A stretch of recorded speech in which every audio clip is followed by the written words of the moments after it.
पाटील कुठे प्रवेश करतील ते आता तर आजच्या घडीला तरी सांगता येणार नाही. जयंत पाटलांची काय मनस्थिती आहे किंवा त्यांच्या पक्षाची काय भूमिका आहे ते वरिष्ठ ते त्याच्यावर निर्णय घेतील आणि त्यानुसारच योग्य ती वाटचाल पुढे चालू राहील.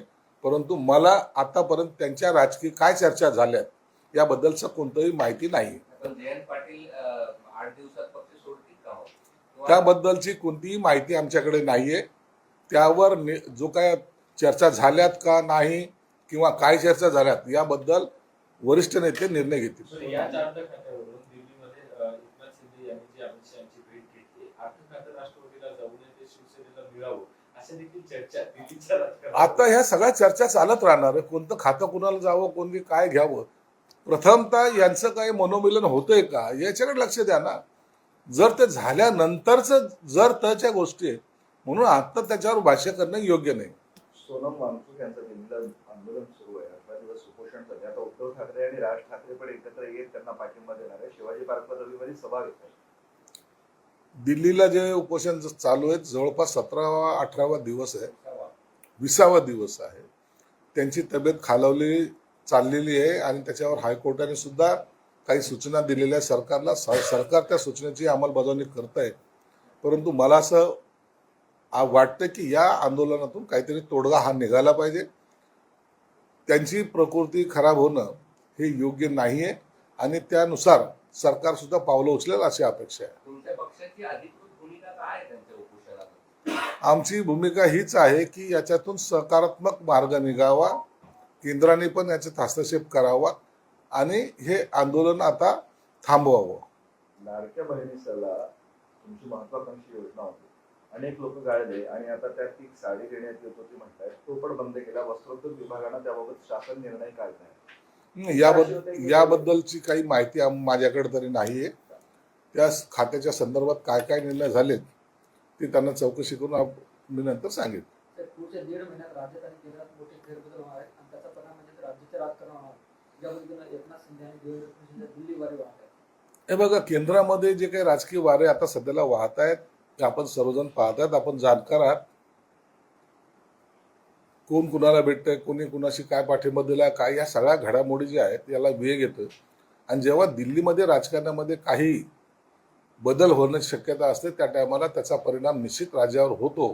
परंतु तो बदल होतोय की नाही याची माहिती आमच्याकडे नाहीये. तेच वरिष्ठ नेते घेतीलच. बदलाच्याच अनुषंगानं एकनाथ शिंदे दिल्लीला जाणार होते. दौरा रद्द केला. काही घडलंय असं काही चर्चा आहे? आता कुणी गेलं म्हणतात, कुणी रद्द केलं म्हणतात. आणखी कन्फर्म माहिती माझ्याकडे नाही. तर आमदार रवी राणांनी दावा केलाय येत्या 15 दिवसात दोन्ही राष्ट्रवादी एकत्र येणार. दिल्लीत सुप्रिया सुळे होणार आणि राज्यात सुनील राठोड. त्या संदर्भात आमच्याकडे काही माहिती नाही. माजी आमदार धंगेकर आहे. त्यांच्यावर एक बिल्डरच्या आत्महत्येप्रमाणे गुन्हा दाखल झालेला आहे. काही नगरसेवक पण आहेत तुमचे, ते स्वतः धंगेकर, त्यांच्या पत्नी, असं सगळे अटक होऊ शकण्याची ही शक्यता आहे. नाही, तिथं काय प्रकार घडलाय पोलीस त्याचा तपास करतायत आणि त्याच्यामध्ये जो कोणी आरोपी असेल निश्चित पोलीस त्यांच्यावर कारवाई करतात. अशाच विचारतो, जुलैच्या 15 आपला सगळा मराठवाडा कोरडा आहे. अत्यंत भीषण परिस्थिती मराठवाड्यामध्ये आहे.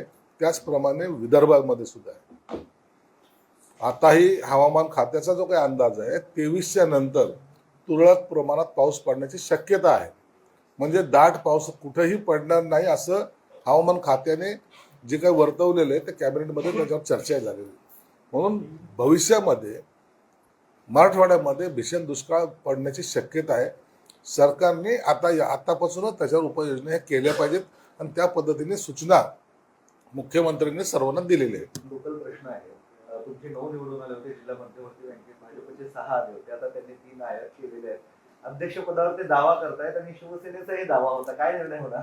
नाही, आता महायुतीमध्ये लढलेलो आम्ही. एक लक्षात घ्या की जेव्हा महायुती म्हणून लढलेलो आहे आणि 100% जवळपास आम्ही तिथं रिझल्ट घेतलेला आहे.